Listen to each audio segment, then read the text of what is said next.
welcome to everyone. I will do a brief introduction in French and in English of 4 extraordinary poets who will be reading for us today.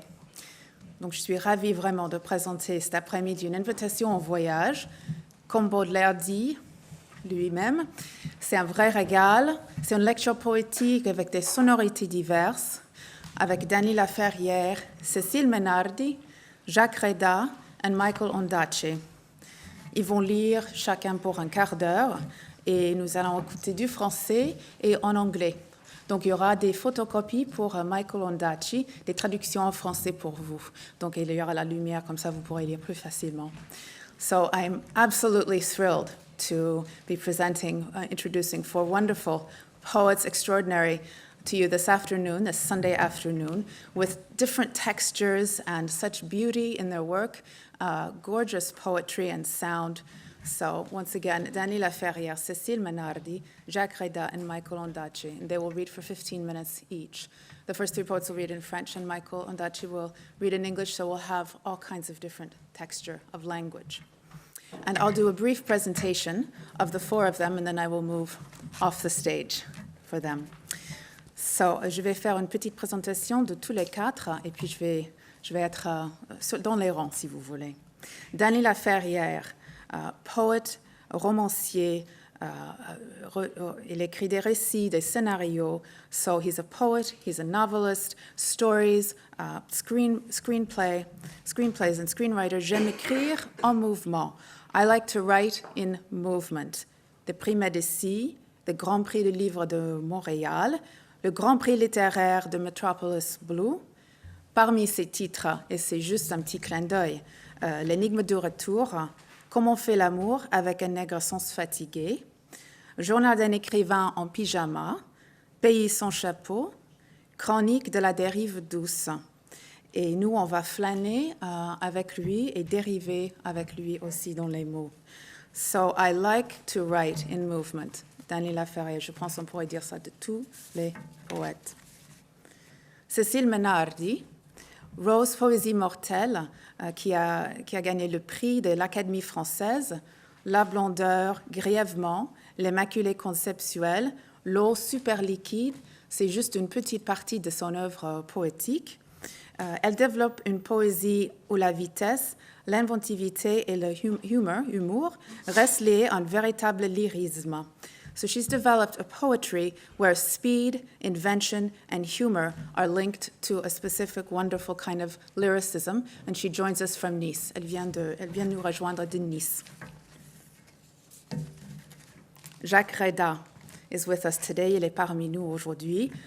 Parmi beaucoup de titres, La Tourne, Hors les murs, Beauté suburbaine, Le citadin chronique, Les ruines de Paris, Jouer le jeu, À l'improviste et tant d'autres, so many other beautiful titles.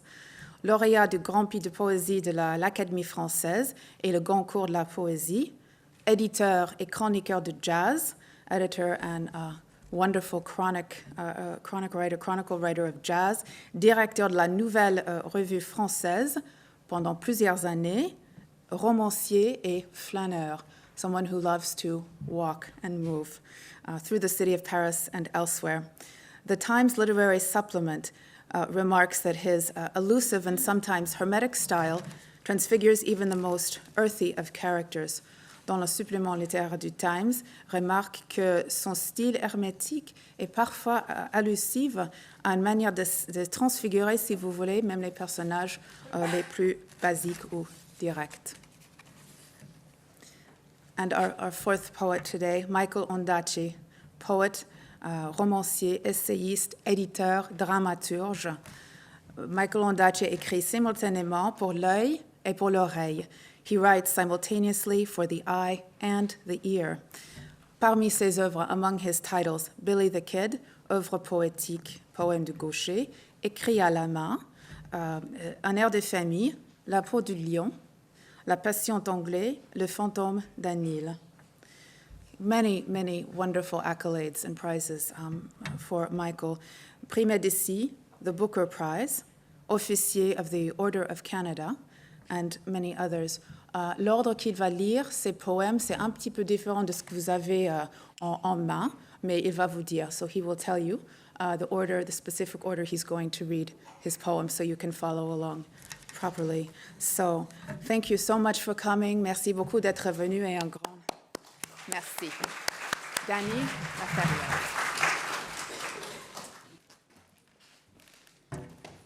Bonjour, je me sens très, très honoré. La première fois qu'on m'accepte comme poète. Je n'ai jamais eu ce désir-là, puisqu'en Haïti, il n'y a personne qui n'ait pas écrit un recueil de poèmes. Paul Morand, d'ailleurs, en 1939, disait « En Haïti, tout finit par un recueil de poèmes ». Je n'en ai jamais écrit.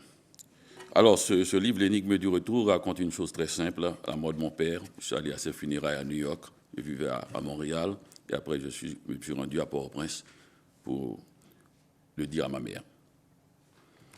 La nouvelle coupe la nuit en deux, l'appel téléphonique fatal que tout homme d'âge mûr reçoit un jour. Mon père vient de mourir. J'ai pris la route tôt ce matin, sans destination, comme ma vie à partir de maintenant. Je m'arrête en chemin pour déjeuner, des œufs au bacon, du pain grillé et un café brûlant, m'assois près de la fenêtre, piquant soleil qui me réchauffe la joue droite, coup d'œil distrait sur le journal, image sanglante d'un accident de la route, on vend la mort anonyme en Amérique. Je regarde la serveuse circuler entre les tables, tout affairée, la nuque en sueur. La radio passe cette chanson western qui raconte l'histoire d'un cow-boy malheureux en amour. La serveuse a une fleur rouge tatouée sur l'épaule droite. Elle se retourne et me fait un triste sourire. Je laisse le pourboire sur le journal, à côté de la tasse de café froid. En allant vers la voiture, je tente d'imaginer la solitude d'un homme face à la mort dans un lit d'hôpital d'un pays étranger. La mort expire dans une blanche mare de silence, écrit le jeune poète martiniquais Aimé Césaire en 1938. Que peut-on savoir de l'exil et de la mort quand on a à peine 25 ans? Je reprends l'autoroute 40, petit village engourdi le long d'un fleuve gelé. Où se sont-ils tous terrés, le peuple invisible? L'impression de découvrir des territoires vierges, je prends sans raison ce chemin de campagne qui me retardera d'1 heure. Vaste pays de glace, il m'est encore difficile, même après tant d'années, d'imaginer la forme que prendra l'été prochain. La glace brûle plus profondément que le feu, mais l'herbe se souvient de la caresse du soleil. Il y a sous cette glace des désirs plus brûlants et des élans plus vifs qu'en n'importe quelle autre saison. Les femmes d'ici le savent. Les hommes travaillent en sueur et le premier qui ouvre la bouche est une mauviette. Le silence est de rigueur dans la forêt si on ne veut pas être surpris par l'ours. À force de nourrir ce silence, le vide s'est emparé de lui et l'homme n'est plus qu'un arbre sec qui craque dans la neige. La faim qui fait sortir le loup du bois pousse le bûcheron vers la maison. Le voilà assoupi après la soupe près de la cheminée. La femme raconte ce qu'on a dit à la radio. C'est toujours à propos de la guerre ou du chômage. Ainsi passent les siècles dans ces villages du Nord. Bien au chaud, on cause aisément tout en pensant de vieilles blessures. Les blessures dont on a honte ne se guérissent pas. Je panique toujours quand je n'entends aucun bruit humain. Je suis un animal de ville, habité par le staccato des talons d'une femme qui arrive derrière moi. J'ai perdu tous mes repères. La neige a tout recouvert et la glace a brûlé les odeurs. Le règne de l'hiver. Seul l'habitant pourrait trouver ici son chemin. Un gros camion d'un jaune éclatant me frôle. Le chauffeur, tout heureux de croiser enfin quelqu'un sur son chemin, klaxonne à tue-tête. Il file vers le sud. Je continue vers ce nord lumineux qui m'aveugle et m'exalte à la fois. Je sais qu'au bout de cette route, un barbu plein de fureur et de douceur, au milieu d'une meute de chiens, tente d'écrire le grand roman américain.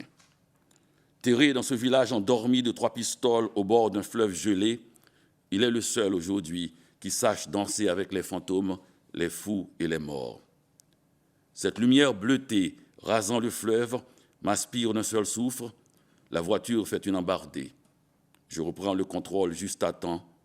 Mourir dans la beauté des choses n'est pas donné au petit bourgeois que je suis. Je suis conscient dans un monde à l'opposé du mien. Le feu du sud, croisant la glace du nord, fait une mer tempérée de larmes. quand la route est droite comme ça, la glace des deux côtés et aucun nuage qui permet de se repérer dans ce ciel de midi d'un bleu si uni, je touche à l'infini. Mon père. Foule dans cette grande église de Manhattan pour un homme qui a vécu seul les dernières années de sa vie. On ne l'avait pas oublié. Comme il ne voulait voir personne, on a attendu patiemment sa mort pour lui rendre hommage. Maintenant qu'il ne pouvait pas fuir, on l'accablait de compliments. Les sédentaires aiment voir le nomade réduit à l'immobilité. Coincé dans une longue boîte qu'il doit prendre pour une pirogue, lui permettant de glisser sur la Guinaudée, la rivière de son enfance. Pour beaucoup de vieux chauffeurs de taxis haïtiens, accompagnés de leurs épouses, pour la plupart des aides-infirmières à l'hôpital de Brooklyn, il restait ce jeune homme qui s'était dressé un jour face au pouvoir abusif du général-président, la gloire de leur jeunesse. C'est la première fois que je le vois de si près. Je n'ai qu'à allonger la main pour le toucher. Si je ne le fais pas, c'est pour respecter la distance qu'il a voulu maintenir entre nous de son vivant. Je me rappelle ce passage dans le cahier où Césaire réclame le corps de Toussaint Louverture, arrêté par Napoléon qui devait mourir de froid durant l'hiver de 1803 au fort de Joux, en France. Les lèvres tremblantes de rage contenue du poète, venu réclamer 150 ans plus tard le corps gelé du héros de la révolte des esclaves. Ce qui est à moi, c'est un homme emprisonné de blanc. Une femme dans un long manteau d'astrakhan blanc se tient discrètement près de la dernière colonne, un sourire si léger qu'il est invisible à l'œil nu, le sourire de quelqu'un qui croit que la mort ne pourra jamais effacer le souvenir de certains après-midi d'été dans une chambre surchauffée de Brooklyn. Jusqu'à la fin, même sale, même fou, mon père est resté le dandy qu'il avait été. Il n'y a pas d'explication au charme. Je me demande qui on encense en ce moment quand celui dont on parle ne peut plus rien entendre. Un de ses vieux camarades raconte une anecdote qui semble amuser tout le monde. J'entends les rires au loin. Mon père, tout près de moi, dans son cercueil, je le surveille du coin de l'œil, un astre trop aveuglant pour qu'on puisse le regarder de face. C'est cela, un père mort. Ce qui est sûr, c'est que mon père ne sera pas mort tant que cette femme ne saura la nouvelle. Elle est en ce moment assise sur sa galerie à Port-au-Prince, en train de penser, une fois de plus, à lui. Ce qu'elle fait chaque jour depuis son départ. C'est elle que le vent a soufflé ces derniers temps devant sa porte jusqu'à emporter l'arbre dont je ne suis qu'une simple branche. Dehors, c'est une vraie tempête tropicale, des branches d'arbres cassées, des taxis dérivant comme ivres dans la 5e avenue, le corbillard, imperturbable, glissant sur l'eau. On se croirait à Baradère, le village natal de mon père, dont on dit qu'il est la Venise d'Haïti. Mon père a passé la moitié de sa vie hors de sa terre, de sa langue comme de sa femme. J'avais frappé à sa porte il y a quelques années, il n'avait pas répondu. Je savais qu'il était dans la chambre. Je l'entendais respirer bruyamment derrière la porte. Comme j'avais fait le voyage depuis Montréal, j'ai donc insisté. Je l'entends encore hurler qu'il n'a jamais eu d'enfant, ni de femme, ni de pays. J'étais arrivé trop tard. La douleur de vivre loin des siens lui était devenue si intolérable qu'il a dû effacer son passé de sa mémoire. Je me demande quand a-t-il su qu'il ne retournerait plus jamais en Haïti et qu'a-t-il senti exactement à ce moment-là. À quoi pensait-il dans sa petite chambre de Brooklyn durant les longues nuits glaciales? Dehors, il y a bien le spectacle de la ville la plus animée du monde, mais dans cette chambre, il n'y avait que lui, cet homme qui avait tout perdu si tôt dans sa vie. J'arrive à Port-au-Prince, c'est fini.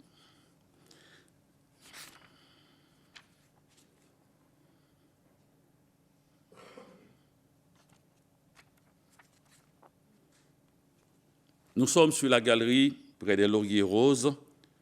Ma mère me parle tout bas de Jésus, l'homme qui a remplacé son mari en exil depuis 50 ans. Au loin, la voix d'une marchande de pacotille. Chaque famille a son absent dans le portrait de groupe. Papa Doc a introduit l'exil dans la classe moyenne. Avant, un pareil sort n'était réservé qu'à un président qui venait de subir un coup d'État ou à un de ces rares intellectuels qui pouvait être aussi un homme d'action. J'ai pris toutes les précautions du monde pour annoncer à ma mère la mort de mon père. Elle a d'abord fait la sourde oreille, puis s'est fâchée contre le messager. La distance est si fine entre la longue absence et la mort que je ne me suis pas assez méfié de l'impact de la nouvelle sur les nerfs de ma mère. Ma mère évite de me regarder, j'observe ses longues mains si délicates.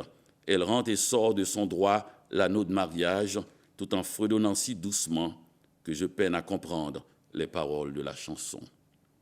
Son regard se perd dans le massif de laurier rose qui lui rappelle des souvenirs d'un temps où je n'étais pas encore, le temps d'avant.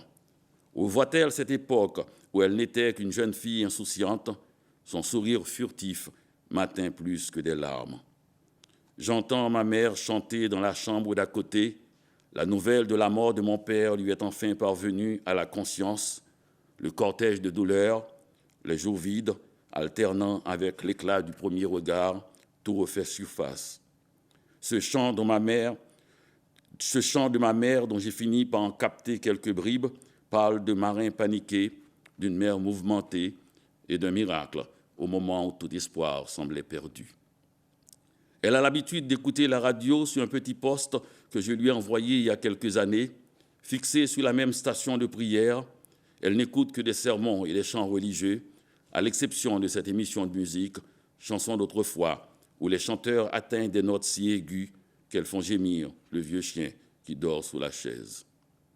Je fais le va-et-vient entre l'hôtel et la maison cachée derrière les lauriers roses.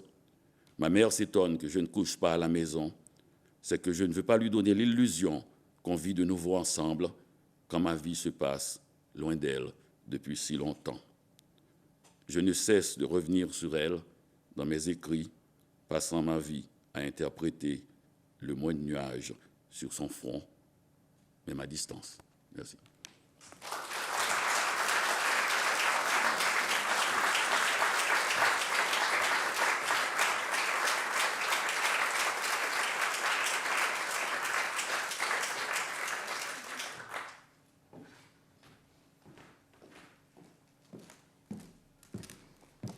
Bonjour à tous.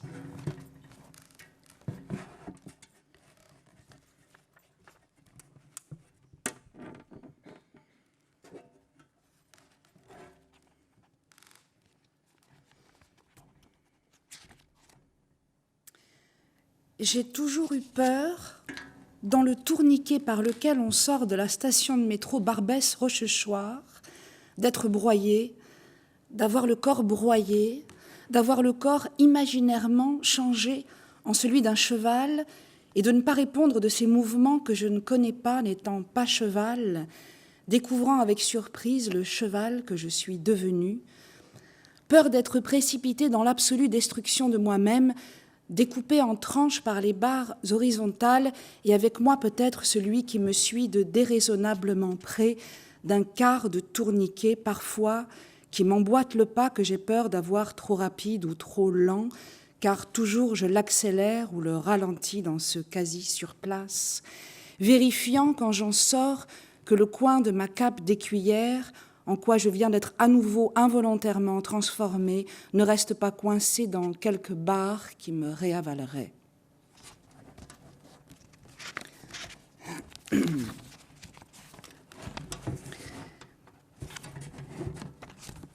Et si je vous dis, moi, qu'on peut faire brûler une métaphore, qu'une métaphore, ça brûle, que j'aime en faire brûler à l'air libre comme un pneu sur un terrain vague, un morceau de carton qu'on tient jusqu'au dernier moment au bout de son bras et qu'on jette in extremis au sein du brasier, presque avec de la méchanceté dans la bouche et les yeux, et du soir qui tombe en essence bleue sur l'autoroute, je me rappelle maintenant les flammes, les grandes flammes oranges qui flottent dans l'air, toutes seules comme des drapeaux, accrochés à rien, sans qu'on sache rien de leur provenance, ni de leur distance, ni de quoi elles sont la combustion.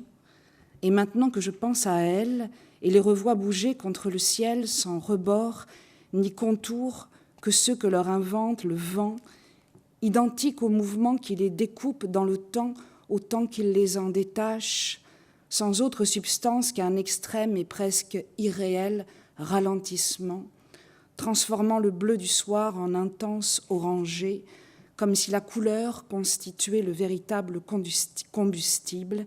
J'ai la quasi-certitude que c'était des métaphores qui brûlaient.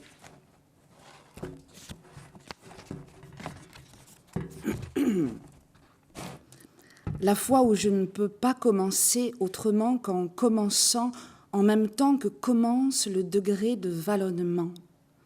En même temps que le degré de vallonnement nous entraîne dans plus doux et dans plus exquis que le vallon lui-même, dans une avalanche de ralentissement où de toute éternité nous descendons depuis que Corot nous y fait descendre, car le degré indicible du vallon dessine à lui seul le tracé d'une promenade dont nous ne décidons rien ni plus qu'à notre histoire qui s'y confond au point d'y noyer sa substance. Mais est-ce encore descendre que descendre dans autant de douceur de pente, dans une avalanche de ralentissement, dans le taffetas de sa révérence, à croire que sa révérence à la réalité nous sommes pris dedans, elle se sert de nous qui marchons pour la faire, et c'est ainsi que nous ne descendons pas, mais nous montons.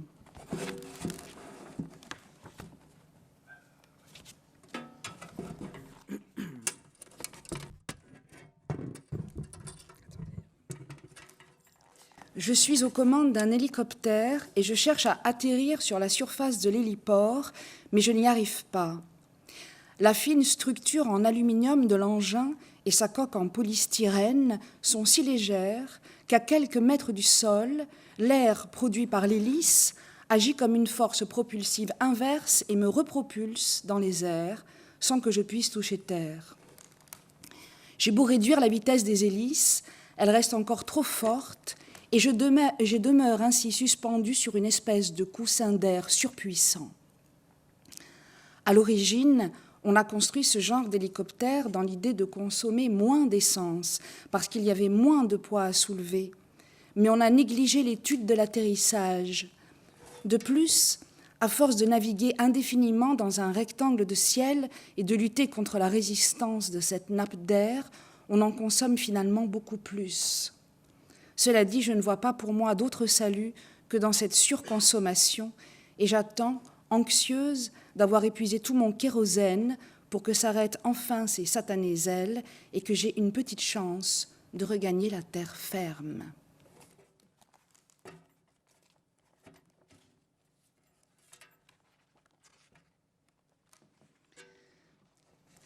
Être en contact avec le plus de rien possible, marcher en restant sur le même trottoir aussi longtemps que la configuration des rues le permet, sans jamais faire le tour en entier d'un pâté de maison, obtenir un mélange de disparition et de nudité, parier qu'il existe un ensemble commun à ces deux états, le hachurer dans sa démarche, monter un raidillon de gravillon, appeler par deux fois quelqu'un du même prénom que le sien, vérifier que ce n'est pas possible qu'on l'appelle aussi peu lui qu'on ne se nomme soi-même, redescendre par le même raidillon, regarder en direction d'un point qu'on ne voit plus parce qu'on a changé de place dans le bus pour le voir mieux, découvrir un petit nuage à la place, aussi fortuit, prononcer fortuité, fortuité, fortuité, découvrir qu'il pleut par le biais de grosses gouttes plates et sporadiques,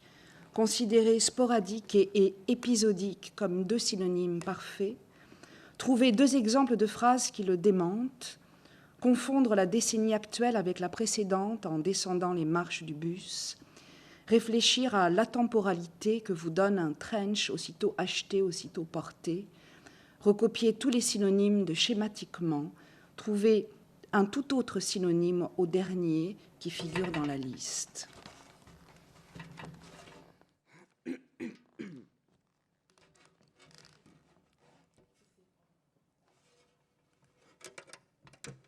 Quand on est amoureux, et qu'on achète un blouson neuf, on aime son blouson neuf. On aime le porter et l'enlever, on aime le poser sur un dossier de chaise avec un peu de légèreté de soie dedans, de soie à l'état léger. On aime ses manches et son col, le foulard affreusement démodé qu'on y fourre grossièrement, la façon dont on le referme à mi-buste sur son corps, dont il se zippe impeccablement sur soi, et savoir que c'est soi dedans qui aime, on l'aime. On aime le blouson avec lequel on ne va pas forcément retrouver son amour, mais quand même plutôt si. Et dans la rue, on est idéalement blousonné, ainsi qu'on l'était tout enfant, quand on portait son premier petit blouson, dont le beige chamois nous emportait dans les couleurs de cette époque, comme dans une fable, la cour, le jardin, Bois-Colombes, l'ouverture idéale de ciel dans le bassin, la neige tombée au matin dans ce jardin qui n'exista qu'une seule et unique fois à cette occasion. Quand on est amoureux et qu'on regarde le ciel, on aime regarder le ciel et on aime le ciel. Aimer regarder le ciel et aimer le ciel se confondent, ne font plus qu'un. On ne sait dire où commence le ciel, on ne sait pas où s'arrête son amour, on sait seulement qu'on porte son petit blouson.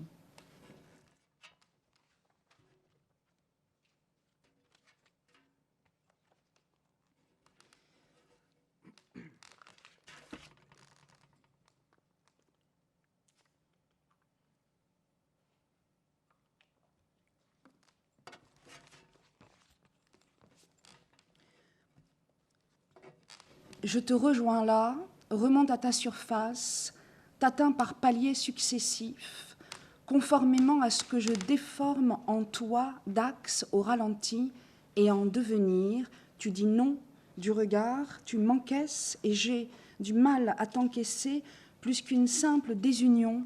À ton ombre, tu glisses autre chose que ta langue dans autre chose que ma bouche désenclenche d'intarissables récits de mort et de combat fait s'abreuver le reflet d'animaux dans le corps d'animaux réels, laisse vide la place de leur nom, accole leurs lèvres au double monde et fait qu'ils relèvent sensuellement la tête en direction d'un univers plus vaste.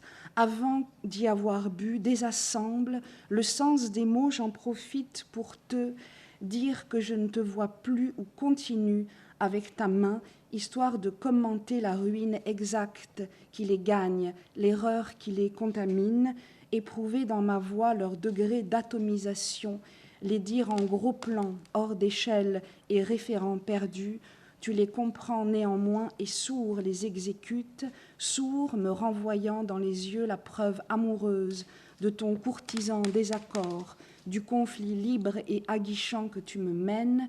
Tu tends, tu augmentes en masse et en désir, me retourne sur le ventre et je serai de toi l'ombre, de toi portée si aussitôt tu ne me recouvrais pas, d'une autre eau ne dévaster, revisiter mon déluge, ne frapper mon épître de chair, d'une toute autre hécatombe, d'un tout autre effondrement, de langage en 5 lettres, cette fois-ci je suis ta squaw, pourrais-je dire, je ne le dis pas, je fais moins que le dire, plus que le penser, directement je le mords.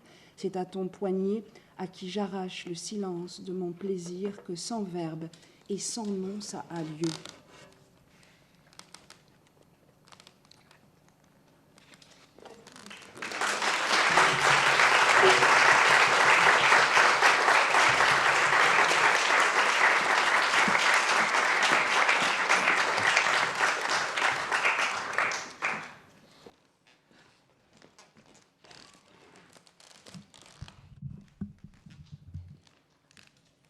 Merci de votre présence à tous.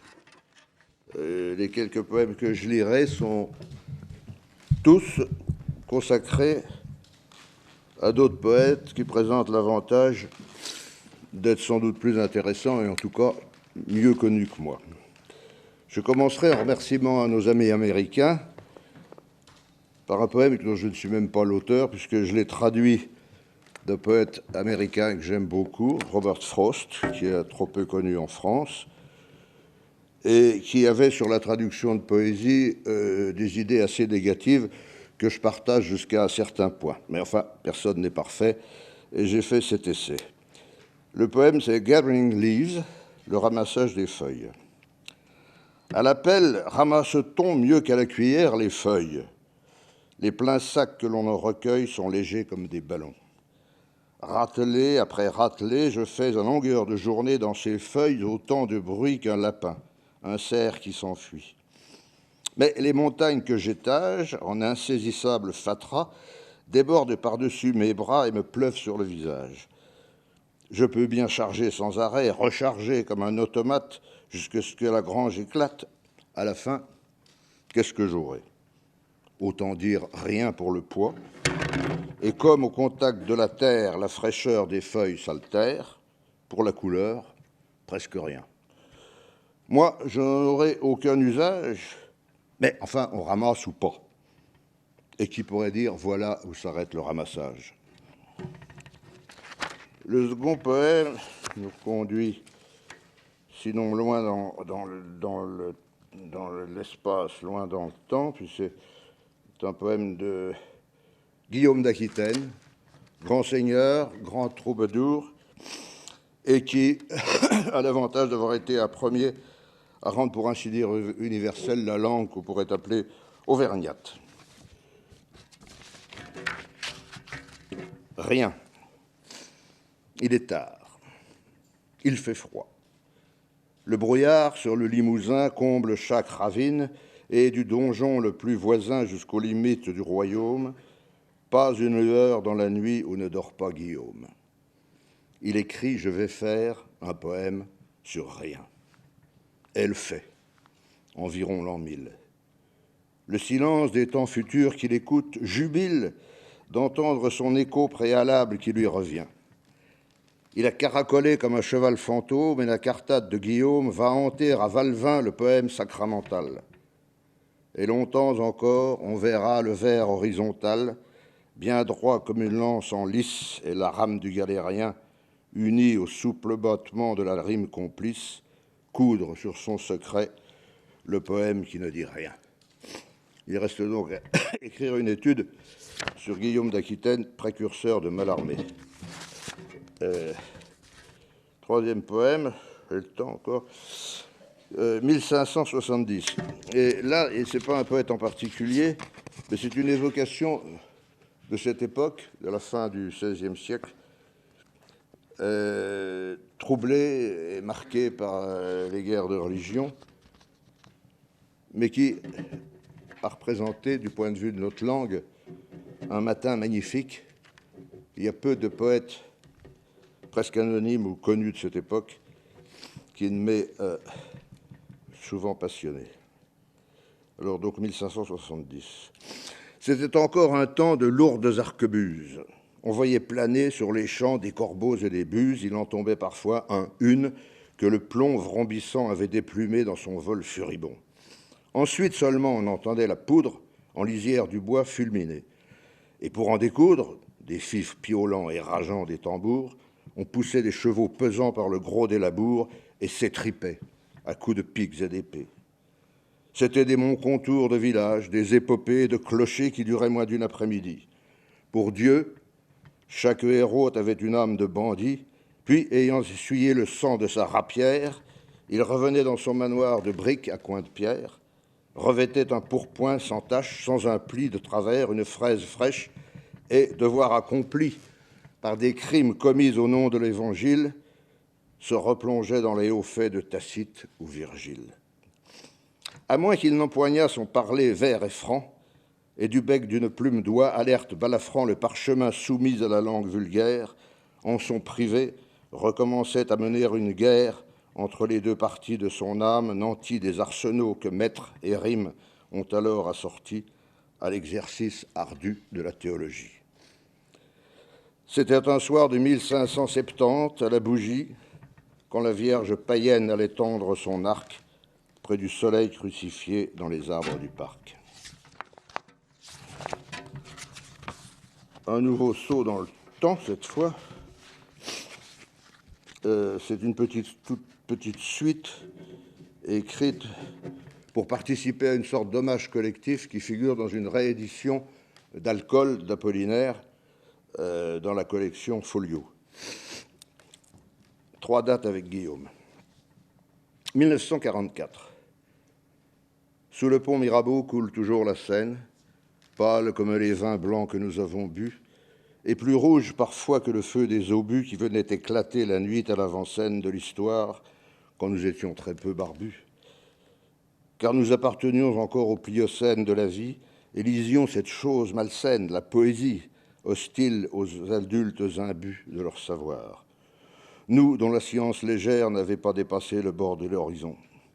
Y pointait le petit chapeau de la bergère, veillant sur les troupeaux de rimes sans raison, que nous laissions filer à ta suite, Guillaume, sur le flot de la Seine, au cœur de ce royaume perdu. 2010. Ni soir, ni brume, ni voyou, ni Londres, plein de hasards ressemblant à l'amour qui maraude, cherchant qui dévorer.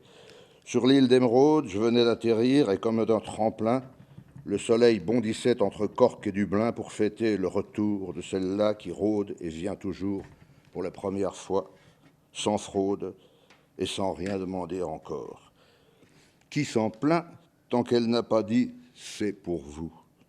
Mais ensuite, que de méandres pour envelopper la fuite, laissant à l'abandon cet amour nouveau-né qui vagit et grandit avec la cicatrice, jamais bien refermée où, comme par caprice, à la pointe du cœur, une dévoratrice l'a trépanée. 1918. Car l'amour, c'est comme la guerre, on n'en revient vraiment jamais, Guillaume. Toi qui désormais, l'une pour que l'autre précaire, devint notre état souverain, depuis les 30 ponts de Seine et tes sauts d'ange dans l'obscène jusqu'aux bords enchantés du Rhin. Ce fut un avis de Bignol qui balaye au fond de la cour croire que la grippe espagnole te prit, non la guerre d'amour.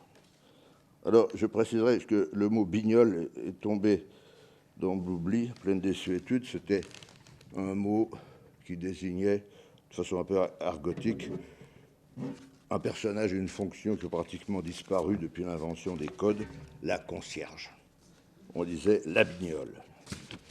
Je terminerai, si j'ai le temps, par un poète consacré à un poète bien vivant, encore, Dieu merci, pour servir d'avant-propos à une réédition de quelques-uns de ses recueils proches dans la collection Poésie Gallimard. 1 kilomètre à pied avec Guy Goffet. Dis donc, ne marche pas si vite, mon vieux Guy, tiré par ton profil qui fend la bise. Qu'est-ce qui nous presse? On ne part pas.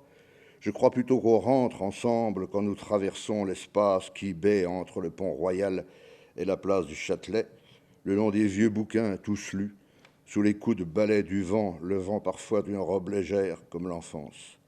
Mais la vie est volage lingère, et tout ce qui s'envole à la fin se rabat, sauf peut-être les arabesques pures du tabac. Je dis que nous rentrons alors que nous y sommes déjà, mais sans pouvoir régler nos petits métronomes sur le rythme du temps qui nous en expulsa, ni trouver d'adoucissement dans un « c'est comme ça ». Et nous voici voués au sort de ces fantômes qui ne touchent jamais que le vide entre les atomes de ce qui fut le corps solide d'autrefois. À quoi bon, dès lors, nous hâter encore? Je nous vois comme deux galopins trotteurs dont les foulées laisseraient après eux la piste et son herbe avalée. Lançons plutôt des ponts sur ce vide, des ponts oscillant sur l'axe du mètre ainsi que des jupons et qui nous fixeraient comme une balançoire entre la lune et les piliers fumeux de la mémoire. Car nous nous souvenons aussi d'avoir été un peu celui qui s'en allait par un matin d'été, les mains dans les poches, celui qu'une cousine avait ému, celui qui méditait dans sa cuisine et n'avait d'autre ami hors ses livres qu'un jar. Regarde, nous avons déjà passé le pont des Arts. Le soleil couchant vient dorer la peau des filles qui voudraient attacher l'instant aux mailles de ces grilles où luisent les anneaux de 1000 cadenas.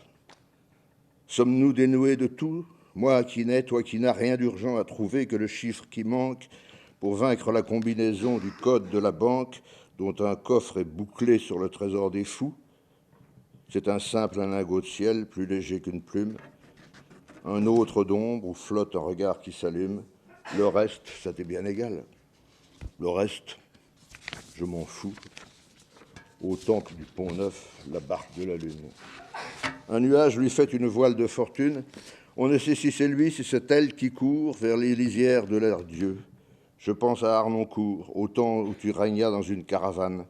Je la vois qui tantôt s'envole et tantôt se pavane comme dans un verger de toiles et de mots, et j'entends dehors soupirer les tendres animaux, tristes de se savoir voués à l'aphasie, comme nous, quand se tait le coucou de la poésie. Car si c'en est un, quel fichu métier le vers quand il refuse de venir où nous vient de travers. À quoi ça sert, disait papa, le tien, le nôtre.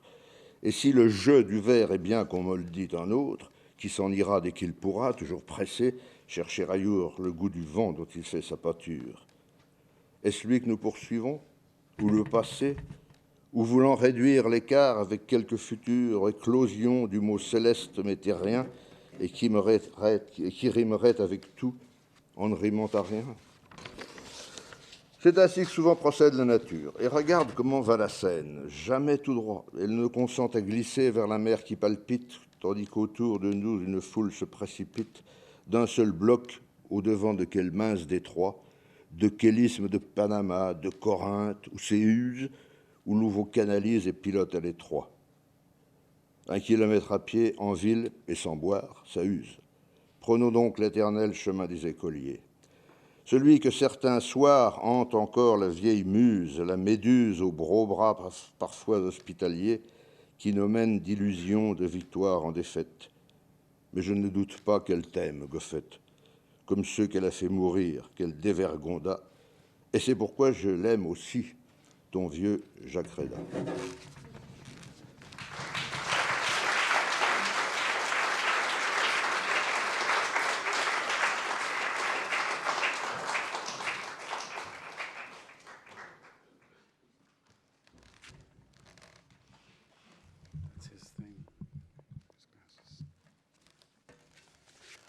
I'm going to read in English. I'm sorry. I'm in the wrong country, I know. There are translations, and I have to apologize for my pronunciation of the titles, which I will give you. The first one I will read is Les Cosseurs de Canal. And this is a very, quite an early poem of mine called The Cinnamon Peeler. If I were a cinnamon peeler, I would ride your bed and leave the yellow bark dust on your pillow. Your breasts and shoulders would reek. You could never walk through markets without the profession of my fingers floating over you. The blind would stumble, certain of whom they approached, though you might bathe under rain gutters, monsoon. Here on the upper thigh at this smooth pasture, neighbor to your hair, this ankle, you will be known among strangers as a cinnamon peeler's wife. I could hardly glance at you before marriage, never touch you, your keen-nosed mother, your rough brothers. I buried my hands in saffron, disguised them over smoking tar, helped the honey gatherers. When we swam once, I touched you in water, and our bodies remained free. You could hold me and be blind of smell. You climbed the bank and said, "This is how you touch other women, the grass cutter's wife, the lime burner's daughter." And you searched your arms for the missing perfume, and knew, what good is it to be the lime burner's daughter, left with no trace, as if not spoken to in the act of love, as if wounded without the pleasure of a scar. You touched your belly to my hands in the dry air and said, "I am the cinnamon peeler's wife. Smell me." This is Le Grand Arbre, the great tree. Xu Fulei died like a dragon breaking down a wall. This line, composed and ribboned in cursive script by his friend the poet Yang Guizhen, whose father built a library surrounded by hundreds of plum trees. It was Xu Fulei, almost unknown, who made the best plum flower painting of any period. One branch lifted into the wind, and his friend's vertical line of character, their tones of ink, wet to opaque, dark to pale, each sweep and gesture trained and various, echoing the other's art. In the high plum-surrounded library, where young Weijin studied as a boy, a movable staircase was pulled away to ensure his solitary concentration. His great work, untrammeled, eccentric, unorthodox, no taint of the superficial, no flamboyant movement, using at times the lifted tales of archaic script, sharing with Zhu Fulei his leaps and darknesses. So, I have always held you in my heart. The great 14th century poet calligrapher mourns the death of his friend. Language attacks the paper from the air.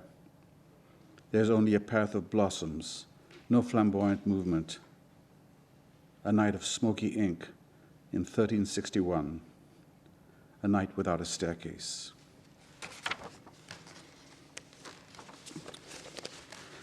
Two more quite recent poems. This is called Bruise, or Meurtrisseur. And I have to thank Michel Ledra, who has translated these poems into French. Bruise. And there's a quote, I'll go like that. In the medieval darkness of the Holland Tunnel, with luminous green paint, on whitewashed walls of the Madrid Zoo, in his thick-fingered handwriting on dust at the dry Casablanca Museum, an aquarium. When last I held you in my arms, my love, the West African black rhinoceros was still magnificent and still alive. What have you been doing to Paul Vermeersch? He has searched for you encyclopedically in Albacete, in Zagora, in those cities whose names have changed till the maps he relies on wear out.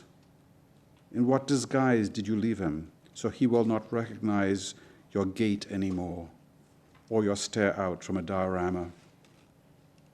Hunt and torment, call but no response. In the end, words of love reveal just yourself, not why or the wished-for thing. Only the Spanish consider his plea. Only the drivers deep in a tunnel into New York nod wisely, agree with him. But it is the black rhino whose loss they mourn, not the person he held once in his arms. When it is over, they say in the passing dark. There are no longer great nostrils to scent out the source of torment. It is a generation since our love, to justify anger, had a horn, a tusk. This one has no title. That poet you scorned for retiring when he was 40, then beginning 30 years later with the same voice and style, the crack in his life invisible. What he said in youth and approaching death having the same breath, that precise pitch unaffected by time. What a wonder, I think now. After all those wars and eras of love he must have passed through, not one gesture altered as he wrote, as if he always slept this way beside her. What could we learn by leaving the color blue for another? The last thing I'm going to read is a prose section, and I'm sorry to sneak this in here. It's from the book Divisadero, but in some way it is about poetry. And it's about a fictional poet in France in the early part of the 20th century, and this is supposedly the only time he actually speaks in his own voice. The large clock above the mirrors at Le Darol bar has remained at 20 minutes past 11 for the last 2 weeks. The clockmaker has still not arrived, being somewhere in the south, correcting time along the small villages of the Pyrenees. He will come when he does with rags and oil and needle-fine tools. He would lift the heavy machine into his arms, be guided down the ladder by others, and place it on the marble counter of the bar, intentionally taking up the prime space of trade in the cafe. What will occur then is ceremonial. He will insist on his taut espresso and behaved with a ponderous authority as if he had been summoned into the town to correct the weakening eyes of the mayor's daughter. He soaks petite flags of cloth in a sauce of oil with tweezers, inserts them into the unseen depths of the giant clock. They are a strange breed, clockmakers, some surly and insensitive all save the machine about to whir into life, some uncertain as poets about their gift. Because my stepfather, my mother's second husband, was one, I've studied their natures. He, my first clockmaker, never felt his talent as anything special. There were just a few procedures to learn. Now and then the Italians or Belgians would produce something that reversed the cause and effect. But he did not feel himself to be in any way different from the market gardener in the way he spoke about his craft. And I learned the cautious and also incautious habit of my own work from him. You are given a trade, not a gift. There need not be intensity or darkness in the service of it. Still, I met no other clockmaker like him. By watching him, I learned enough to correct the pace on my own watch. But I would still take any failing timepiece to clockmakers in Toulouse so I could study the grandeur they brought to their skill. I loved the performance of a craft, whether it is modest or mean-spirited. Yet I walk away when discussions of it begin, as if one should ask a gravedigger what brand of shovel he uses, or whether he prefers to work at noon or in moonlight. I'm interested only in the care taken and those secret rehearsals behind the event, even if I do not understand fully what is going on. The clock at Le Darol in Auch was overtaken by fatigue at least once a year, and the proprietor would send me a message to let me know when the clockmaker was expected, and I would travel to town for the procedure and stay at the Hotel de France to witness the event. Up close, once the great object was on the table, you could read the smaller letters on the clock face. He wiped the appearance of mildew or foxing off the white portal of the dial and then lifted it off the mechanism. I, in order to remain close by, needed to appear humble. He insisted on a paper-like authority. And when told I was a writer, or at least was known to be a writer, he would speak to me rather than the other spectators, as if we were on another professional level of existence. When it was clarified that I was a poet, my status slipped a rung or two, and he muttered some line I didn't quite hear that got a laugh somewhere to his left, a laugh guided by his own. The skill of writing offers little to a viewer. There's only this 5-centimeter relationship between your eyes and the pen. Any skill in the divining or dreaming is invisible. Whereas the clockmaker visiting Auch removed his dark cotton jacket, rolled up his sleeves, at which point I would part company from my friends and come closer to the unrolled oilskin and its slim pockets that held tools and oil capsules. Soon I was almost within the pleasure of a serious demeanor. I enjoyed all of this, but I believe only in the humbleness my stepfather had, who would stop in mid-operation on hearing a song thrush and walk to a window to search it out. Or he would pass me one of those essential knives to sharpen my blunt pencils. He constructed objects for us out of those wheels and dials that were no longer being used, so they'd move like half-formal animals across the dining room table. He was not my father, but he raised me. I learned, I suppose, a manner from him. Also that any trade or talent could be shaped discreetly without the sparks of exaggerated drama. And yet, with all his modesty, he loved the grandeur of Victor Hugo and those slow, obedient descriptions that walked towards revolution. And he loved my mother. I saw him on the last days of his life lift that oil-scented right hand and enter its fingers into her ordered hair and rustle it free of its pins, as if he'd been offered velvet or the fur of a rare animal. Forever I hold that gesture. For me, it was perhaps the last remembered pleasure belonging to him. It is the unspoiled core of whatever I know of love and family, and I have not been successful at the craft of it. Our shyness at embracing each other, it rarely happened, did not matter. I felt safe and comforted in his house. There was a calm. The 2 clocks in the house were silent but precise, and we were safe in time. For just 5 years, he gave us all that.